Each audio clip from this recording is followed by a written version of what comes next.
What is up, folks? Welcome to the latest episode of the Harold McBasketball Show. I'm your gracious host, as always, Harold McBasketball, along with my co-host, I Know Ball Paul. Paul, how are you? I'm doing great. I'm pumped tonight. The play-in tournament starts. The playoffs are officially underway. Um, and I'm always excited about the playoffs, but the matchups this year, from what we know so far, are going to be electric. Yeah, we're here to talk a bit about the play-in.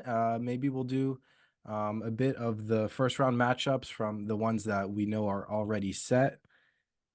And yeah, no, I could not be more pumped. I'm going to be up till 12 watching those first two Western matchups. Me too. It is officially play-in time. Let's see. The games that we have going today are, the Western matchup. So we've got Lakers and Kings showing down. Oh, sorry, Pelicans Lakers, which I believe is the first game today. Is that true, Paul? That is And true. Yeah. then Kings Warriors is going to be the late game. Super interesting. I think we start there since they're playing today. Um, the first interesting thing I want to talk about is the fact that the Kings ended up sliding into the second half of the play-in, so essentially like losing the eighth seed. Lakers get in to play against the Pelicans, and all of a sudden, like the Kings who were a really high seed last year, and a lot of people looked at favorably. They kind of seemed like a young and upcoming team. All of a sudden, find themselves as the ninth seed, having to beat the Warriors and then loser Pelicans Lakers actually get into the playoffs. Super weird. How do you feel about the Kings right now? Yeah, just kind of doing a bit of pre-show research. It did kind of hit me how much, especially their offense has fallen off since last year. The number one rated offense last year, it was a big story, obviously, and seeing them make the playoffs for the first time, I was particularly hot on them. Being very good again. And in some respects, they had a good season, but they kind of fell off a cliff, especially on the offensive end. I think they're the 14th ranked defense now, or 13th best offense, 14th ranked defense. So they're very middle of the pack. Um, Definitely. yeah, they get to play in Sacramento tonight, so that's a bit of an advantage, but. This team is not as electric as it was last year. I don't know if they're even lighting the beam anymore. I don't know what the deal is, but I think they are. I think they're just letting it less since they've been getting definitely a so many lot less less. wins compared to last year. Yeah, the vibes have definitely shifted a little bit. And yeah, there's like they're still like a good fun team. Like Fox and Sabonis is a really good core. And Monk has been electric, I think. We'll talk more about awards at the end of the year, but I think he's pretty much a lock now to get sixth man of the year. Like he's really been awesome. So super cool seeing Monk and Fox play together again like they did in Kentucky. Hmm. Um, but yeah, it's like it does just feel like the West got a lot better this year. And all of a sudden the West is just stacked with top tier talent. I just don't think Sacramento quite has it compared to some of these other teams. Because we kind of like the other like middle of the pack teams, it's like the Clippers are like Harden, Kawhi, PG, Mavs are Luca, Kyrie, Suns are KD and Booker. Like these teams are on like a whole nother playing level than the Kings as far as talent goes. So they're still a fun team. I think they've got a good chance in the play-in, but I don't know, it is a tough fall off for them. And I think they'll probably realize after these playoffs that they're still a move away from being a legitimate team in the West. That's definitely what it feels like. And I remember in the offseason, we kind of questioned the re-signing of Harrison Barnes, for example, and ultimately not making a big move. I think we were both kind of upset they didn't sign someone like Kuzma or another kind of small forward to fill that gap. Um, Yeah. Yeah, if you're not gonna have like two full-on superstars, it feels like you need to at least have three all-star level players to compete in the West. So they need to make a move. They still have a lot of their picks. They still have some young guys they can move. I think they're gonna hope that Keegan Murray, who's shown a lot of promise, maybe takes a step next year. Like that could totally save them. So I think the smartest thing to do is like, if they can make a big move, do it, but do it without losing Murray. You'd hate to have another Halliburton situation where you trade away a young guy and he turns into a superstar. But yeah, I think they're due for something like that. But on the topic of the Kings, we also have them playing against the Warriors right now. How do you feel about this matchup overall? How do you feel about the Warriors? They've been a super interesting team so far. yeah. Super interesting matchup with the play, and it's so hard to try to figure out who's going to win these games when it's just like a one and done type of format. very unique to the NBA all of a sudden. So, how you feeling? Yeah, so loser of that game is going to go home. Yeah, Um, I done. think I think Monk is not playing. I think he's dealing with some sort of sprain or strain or Yep, confirmed. yeah. Kevin Huerter, I don't think is playing, so they're down those two guys. I think the Warriors are relatively healthy. They might just be missing. I think Gary Payton is the only one I noticed is out. So man, it's in Sacramento, which is, kind of notoriously a great arena and a tough building to play in. I'm super torn, man. I really do think it could go either way. I think my heart wants Sacramento to win. I just like this team. I'm a big Sabonis guy. I think he's one of the most underrated players. But I don't know. My brain is kind of telling me Golden State, especially with Huerter and Monk kind of down. I think I don't know. Golden State's looked a bit better as of recently, and I don't know. I think Steph will pull off some magic tonight. So my official pick, I think, is the Warriors, unfortunately. Yeah, it's a little tough to figure out like who's gonna step up for the Kings tonight. With the players you mentioned missing. Because like Fox and Sabonis are likely gonna get theirs. I'd expect a big game from Fox. I would expect Sabonis to his usual like 20 points, 15 rebounds, 8 assists or something like that. But outside of that, like I don't know who's gonna be there. Harrison Barnes has been pretty much just like straight up bad this year, just like not a very consistent scorer at all. Keegan Murray's been great for his age, but it's a big ask if you're kind of being like Keegan, we need you to step up and score like 25 tonight to beat the Warriors in this play-in game in your second season. Um, so that I think that'd be a tough ask for him. So I don't really know. I'm also torn. I would love for the Kings to win it because I still think they're better than a play-in team. I feel like they at least deserve a puncher's chance in the playoffs. And frankly, the Warriors haven't been great this year. The Lakers haven't been great. So I kind of expected one of them to get knocked out in the play-in, and I'd be very annoyed if both made it in. But that does feel like a very real possibility right now. I think I also lean towards the Warriors just because they're healthy. They have the playoff experience. They have Steph, and they've been playing better too. It's like Clay's been playing a bit better recently. Kaminga's been awesome in the second half of the year, and I think they're just a good matchup against the Kings as well because you've got some really good interior defense with Draymond on Sabonis. I know Draymond's smaller, but incredible defensively. We do have the classic Draymond stomping on Sabonis's chest in the playoffs recently. So there's gonna be a little bit of bad blood there. I expect them to really battle down low. And yeah, I really just don't see a way for the Kings to stop Steph, and I think he'll probably win that matchup with Fox. So I lean towards the Warriors, but I also just don't fucking know. Like the Kings could also just totally win by 30 tonight. So Mhm. not really sure, but I think I would also lean towards the Warriors right now. Yeah, and like you mentioned, I think they met in the playoffs last year. I want to say the Warriors came out of the play-in maybe as the seventh seed, and it was a 2 versus 7 situation. I don't know, but I But think the Warriors won in yeah, 7, unfortunately. Um, yeah, I could look it up real quick. I'm looking up the bracket real quick to make sure we're not feeding you guys incorrect information. Let's see. But yeah, Draymond But I notoriously stomping the fuck out of it's so funny. the bonus. Yeah, so you're right. So they did face off last year in the playoffs, first round Warriors Kings. Warriors win, going to play the Lakers, lose the Lakers in that second round. So yeah, last year the Kings were a first round exit against the Warriors. So we pretty get a rematch. The teams are similar. Feels like the Warriors are worse from last year. They've just gotten older, not playing quite as well as they were. And the Kings also feel like they're playing worse too. So the Kings were also coming off one of the easiest schedules last year. I think them and Memphis were 29 and 30 for strength of schedule last year. So the Kings were a little propped up by that last year, probably regressing more than mean this year. I think they're both like approximately about where they should be. Don't really know though. Yeah, picking the Warriors though. Fuck it.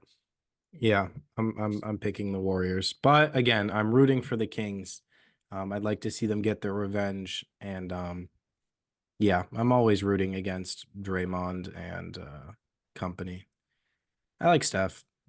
Yeah, yeah, impossible to hate Steph, and like and that doesn't guarantee they get in. Even to win this game, they'd have to go on then to play the loser of our second matchup. If you have nothing else to add for Warriors Kings, we can advance to Let's do Lakers it. Pelicans. Yeah.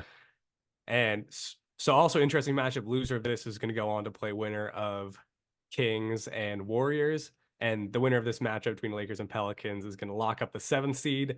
They will have the right to get swept by the Nuggets in the first round.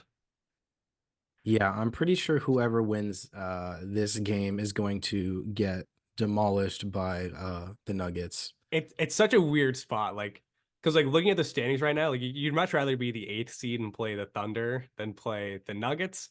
But obviously you can't intentionally throw this game because then you run the risk of just not making the playoffs at all. So you've got to win it, but like it is like a tough, I don't know, it's a tough prize to like win the right to go on and play the Nuggets. So tough game, tough for these guys. But regardless, like super interesting. Pelicans are obviously been one of my darlings this whole season. Hate to see them slide down the seventh seed and end up in the play-in tournament. That's a tough spot for them. Mhm. Especially because like all the teams in the West are so close together. Like the Pelicans end in the seventh seed, but same record as the Suns with the sixth seed, one game behind the Mavericks, two games behind the Clippers. So they're really just a game or two away from being the fourth seed, end up in the play and now against the Lakers, which has also been like a really bad matchup for them this year. They played for like the last game of the season, got obliterated. If you remember Yeah. at the start of the year, they played each other in the in-season tournament in the I guess like the semifinals of that. They got like obliterated by 40 again by the Lakers. So this is tough because I love the Pelicans. Like I've been saying that like Zion, Ingram, McCollum, that's an awesome trio. And then you've got like some really good defensive specialists with Herb Jones, who plays awesome defense. Alvarado's awesome. Trey Murphy's this great 3-and-D guy, absolute sharpshooter. I just like love how well put together this team is, but I just don't think they have an answer for Anthony Davis, and that's kind of been shown all season. So although I don't really like the Lakers, I think this is a super hard matchup for the Pelicans. I'd kind of be surprised if they won this one. Yeah, and I think they started off the year starting Valanciunas playing big, and then they've kind of gone back to a more small ball with Zion or sometimes Which I even like. at the five. Herb Jones can slide in there. But like you said, Anthony Davis is big, and I think matchup wise, that's definitely not easy for the Pelicans. Yeah, they got obliterated in the plan. We both thought that they would win and were sorely mistaken. I think they're like, I think the Lakers are 3-1 against the Pelicans on the year, so they Yeah, won yeah, that's correct. the regular season matchup. I don't know. I still think the Pelicans, I hope, and I just kind of, I love the Pelicans. Hope so too. yeah, I think the NBA script wants the Lakers to lose so that they can then go on to win against the loser, I mean, the winner of 9-10, then play the Thunder and then beat the Thunder or something. But, the script writers don't want the Lakers to meet the Nuggets first round. So they're going to let the Pelicans win this game. And then the Pelicans will, I think, play the Nuggets. The Lakers will then go on to play Warriors or Kings.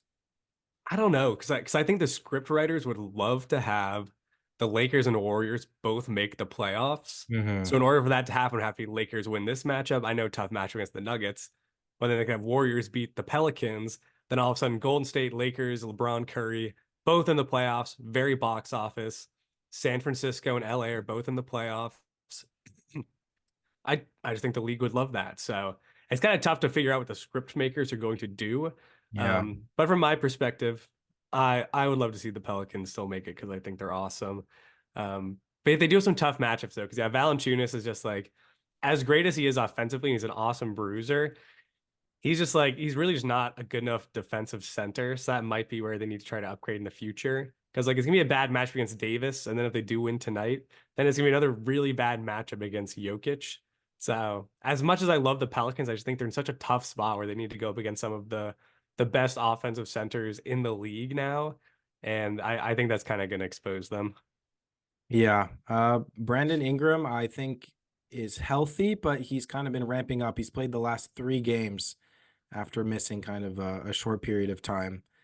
Otherwise, the Pelicans are relatively healthy. But like you said, I think they are in a very tough spot, winning or losing this game. Um, the Lakers are pretty healthy as well. They're missing like Vanderbilt, who was pretty good last year in the playoffs, but other than Yeah, they that, you know.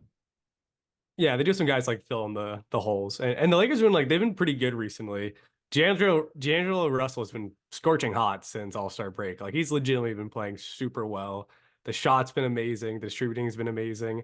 He's been like the perfect third scorer on that team, sometimes second scorer on certain nights.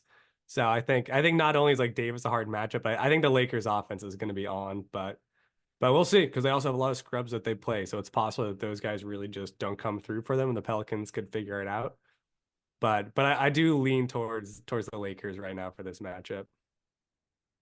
I think I'll pick the Pelicans. I just think they've I love been. that. I wish I could do it too. They're my team, but and it's such a weird thing because like I'm picking the Lakers now, but if the Pelicans get the eighth seed and then we have Pelicans Thunder, then I don't know because that's an awesome small ball matchup. I might get back on the Pelicans hype train. Who That's knows? right. Yeah. It's all matchup based right now though for me. I hope Zion comes out there flying throwing haymakers. On paper they've been the better offense and defense all season.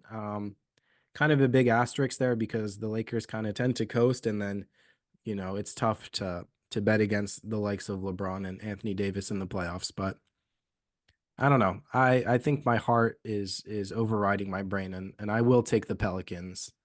But again, I think that's because the script writers want the Lakers Thunder matchup. So then the Lakers will go on to beat, I think, the Warriors. I love that, and it would be a hell of a coming out party too for the Pelicans to beat the Lakers in the play-in.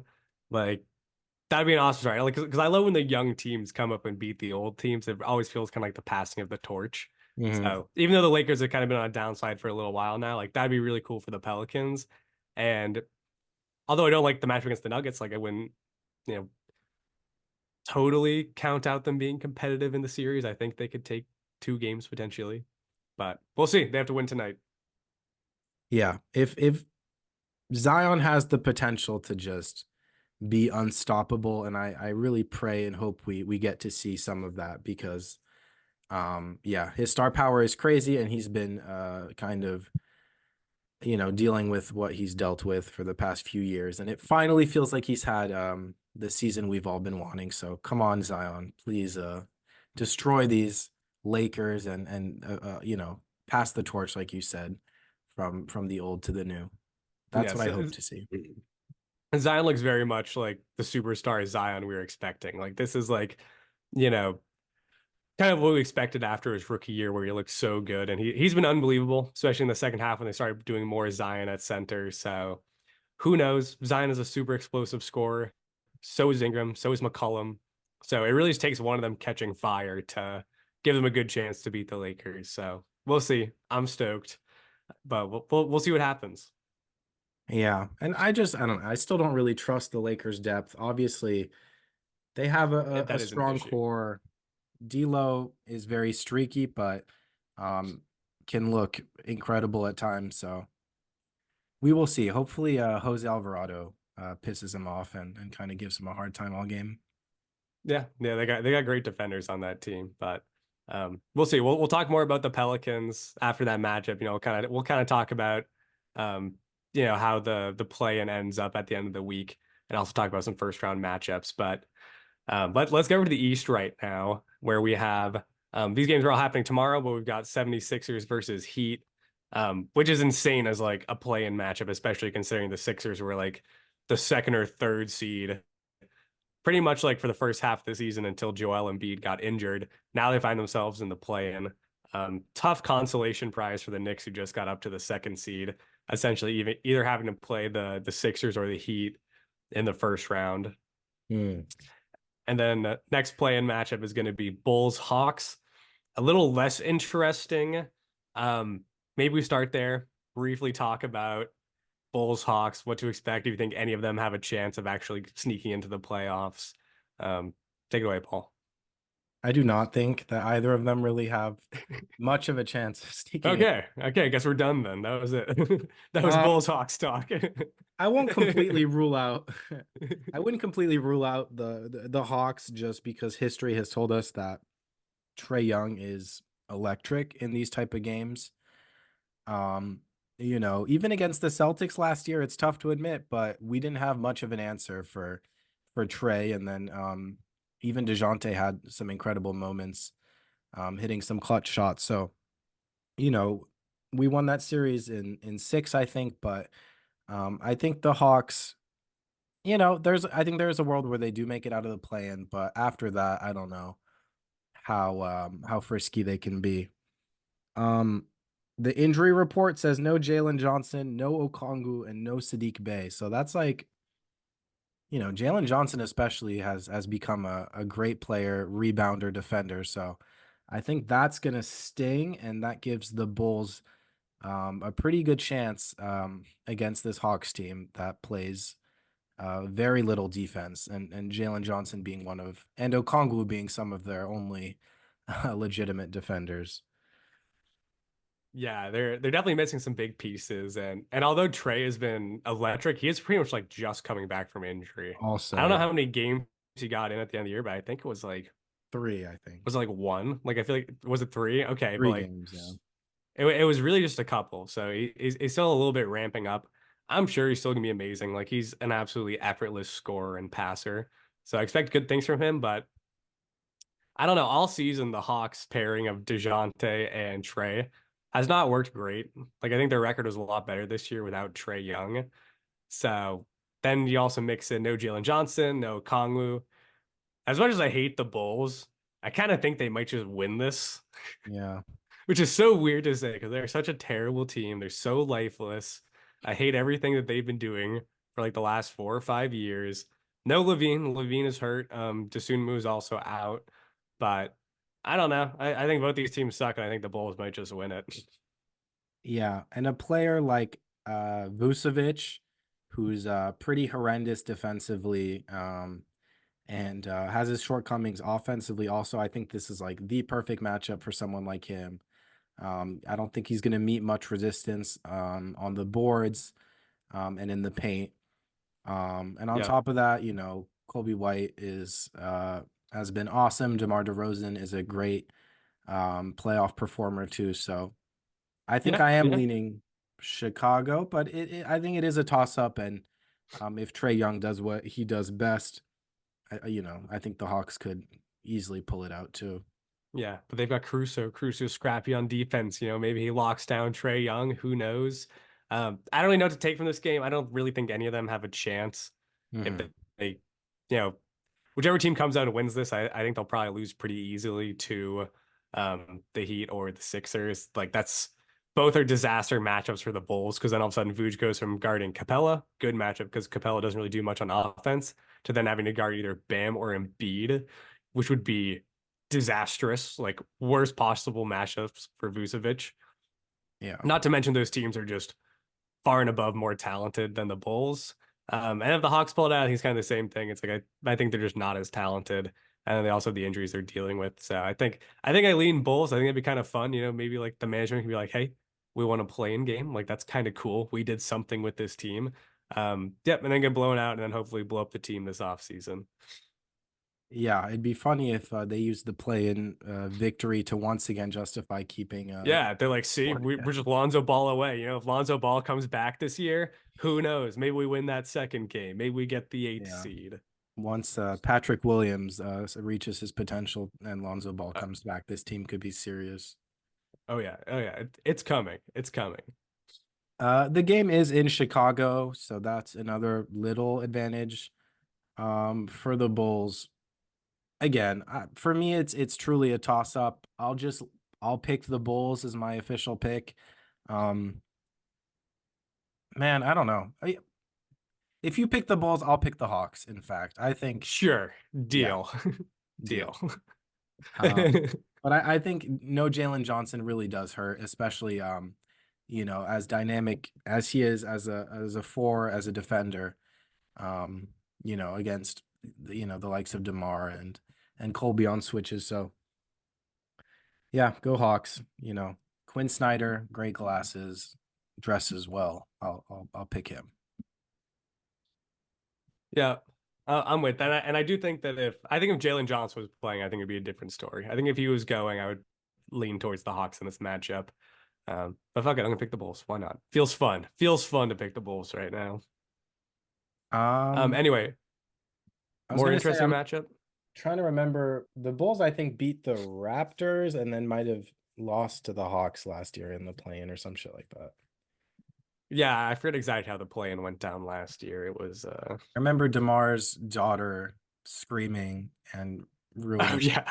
the That Raptors. was, that was iconic. Yeah. But yeah, no, I forget if they actually made the playoffs afterwards. I don't think so. Anyway, who cares? We Let's can move see. on. I've got it right in front of me anyway. Let me read it off for fun.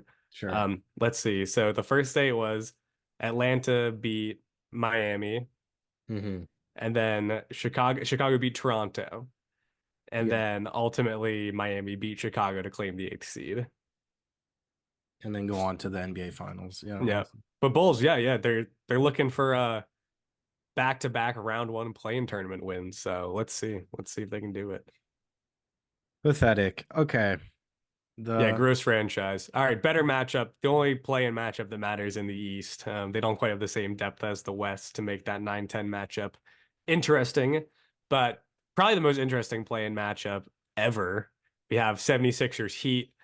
Both have somehow slid down to the seventh and eighth seeds in the standings, but both have been amazing teams as the last couple of years. The Sixers have been consistently one of the top teams in the East, and the Heat, although they do tend to find themselves towards the end of the standings, have or towards the end of the playoff standings, they've gone on like some insane playoff runs, obviously recently with two finals appearances. So this is going to be interesting, super awesome. We have Joel Embiid freshly back from injury, but he's been awesome since returning. The Sixers are looking really good again, ending the season on a 7-game win streak. And the Heat are the Heat, who are always incredible in the playoffs. So, how do you feel about this matchup, Paul? so the injury report says Miami will not have Terry Rozier. I think it's kind of a minor injury that if they win, I think he could be back for the first round. And no Duncan Robinson. Philadelphia is relatively healthy. Obviously, Embiid is coming off his injury, but he's looked pretty incredible. Um, I think having at least 30 points in his last 3 games and in the last 5 games he's played, he's looked excellent across the board. I think they're only missing Melton. I like Melton, but that's That's fine. um not too notable. Yeah, I mean, it's going to be a great game, but my heart and my brain tell me that Philadelphia are going to um not destroy, but I think they will win fairly easily. I don't know. I don't know. I like this Philadelphia team. I was very hot on them since the Harden trade. I just like the pieces of guys like Tobias, who's getting railed on Twitter every day. I don't even know why, um, Yeah, NBA Twitter hates Tobias Harris. but I like their pieces in Melton and Lowry and Oubre and Hield. I think they're really nice pieces to complement such an incredible offensive duo in Maxi and Embiid. And Embiid to me has just looked convincing back from his injury. Um, and I don't think the Heat will have enough offense um, to counter. And they're an incredible defense. The Heat, I think they could give um, Embiid a bit of trouble, but I just think he's too good, and they have too many scoring options at this point. And I trust Nick Nurse, and I love the way this roster is constructed. So I'm pulling for the Sixers, maybe because I don't want to see them also as a Celtics fan, but they're my pick. That's my analysis. What do you think? Yeah, brutal for both the Knicks and Celtics. Like kind of a tough um reward for getting the 1 and 2 seed. Either have to play the Sixers or the Heat. Hmm. I agree. This Sixers team, if Embiid never got hurt, was probably gonna be the second or third seed. Like a fully healthy Sixers team is one of the best teams in the East. So although the Heat are very good in the playoffs and have looked pretty sharp as of late, I think this Sixers team is just better. Embiid was playing like an MVP caliber player and has essentially picked up right where he left off. So I think he's going to dominate. They did well at the trade line getting healed. They've got great shooters around Embiid right now. Maxi's still incredible. So I do expect them to win. Tough for the Knicks then, because then I think although like the Knicks have been awesome and like they're a great dark horse this year to go in a big playoff run, sucks to play the Sixers in the first round. Like that's brutal. They're one of the best teams here. And then yeah, that would mean the Heat go down to 8. I think they would have no problem dealing with either Chicago or the Hawks. and then they play the Celtics, which has been now a classic playoff rivalry. Another matchup I don't love. Like I think the Celtics would win. They're definitely better, but God, I just hate to play the Heat again in the playoffs. So we'll see. That's gonna make some really interesting first round matchups, but I do think the Sixers are just a little bit more put together right now. For sure. Yeah. Miami offensively has struggled all year. That's kind of a trend we always see, and they tend to turn it up in the playoffs. Last year, kind of going on an insane heater, no pun intended, with their 3-point shooting with like the likes of Caleb Martin and Duncan Robinson absolutely torching the East. But they're the fifth best defense in the league. I mean, they that's where they earn their money, and Bam we've seen is an incredible defender, but Embiid is maybe the best offensive player in the league. So that's going to be a great matchup. The Sixers are the 14th best offense, but StatMuse has told me that they're the best offense rating wise with Embiid. So um, and then they're the 11th best defense overall. So the Sixers on paper, and I think just strategically and matchup wise, I prefer and I will take. Yeah, that feels like the right pick. So essentially, me out of the East, sounds like we're the same here, where it'd be Sixers Yeah. get seventh seed, Heat get the eighth, and then back in the West, I've got Lakers taking seventh, Pelicans taking eighth, and you have, is it Pelicans eighth and No, I think Pelicans seventh, Lakers eighth. sorry, Pelicans seventh, Lakers eighth. Okay, And then I'll take same as you, but I think that the Heat will beat the Bulls or no, I think they'll beat the Hawks instead of the Bulls. got it. All right, all right, I love it. We'll see. Yeah, so what we got playing going on, pretty much Tuesday, Wednesday, and then I think we'll kind of see what the schedule from there, but I imagine Thursday, Friday would then kind of be the end of play-in tournament official playoffs with them be starting this weekend. And yeah, we'll get another podcast once the actual playoff standings are set and we can kind of go through our power rankings of teams, how we think first round matchups are going to shake out. And yeah, we'll get into the rest of the East and Western Conference playoff teams. I think I might just scramble and post this video as soon as we're done here. Nice and Yes, we tight, do. 40 minutes. We do have That, Pelicans and Lakers pretty much starting it is immediately. starting now, and I do want to go watch that game. Yes. Um, but yeah, we'll be back I think real soon, and we'll do like you said a first round analysis. There's some crazy first round matchups. Um, Notably, I think Dallas and Clippers. I just maybe real quick if you want to give me Yeah. your pick there because I want to hear it genuinely because I don't think we've talked about it. So Yeah, this one I think is super interesting. Clippers are obviously beyond stacked with their depth and the players they have, but I kind of love what the Mavs did at the deadline. And yeah, Luka's such a killer in the playoffs, and so is Kyrie. They're both just dominant in the playoffs. I think the Mavericks are gonna take this series. I think it goes seven regardless. Even though the Clippers are at home, I think it's gonna go 6 or 7. It's gonna be a really good series, but I don't know. It's like on paper, the Clippers have got all the right matchups to guard Dallas.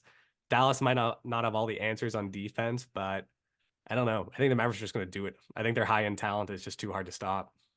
yeah, and high in aura and yeah, Doncic is such a killer. But Yeah. I And think it the goes to lobs are going to go 7. crazy. The lobs are going to be amazing now because they got so much more athletic too. Now they got like Derek Jones, Washington. Who was the big Gafford. guy they got from Washington? Gafford. Like, yeah, it's awesome. I know we're running out of time here, but Yeah. that's by far the series I'm the most excited for in the first round. Well, we'll talk more in depth. I also I share your feelings. I think the Mavericks are going to pull it out, but it's going to be super close. But all that to say, that's another episode of the Harold Make Basketball Show. Those are the play-in picks. Yeah, we got it done quick. God bless. Any final words, Harry? Nope. Thank you, fans. I'm gonna go watch the basketball game now. We'll see you next week. Go Pelicans. Go Pelicans. Go Pelicans. All right. Peace and love. Thank you guys.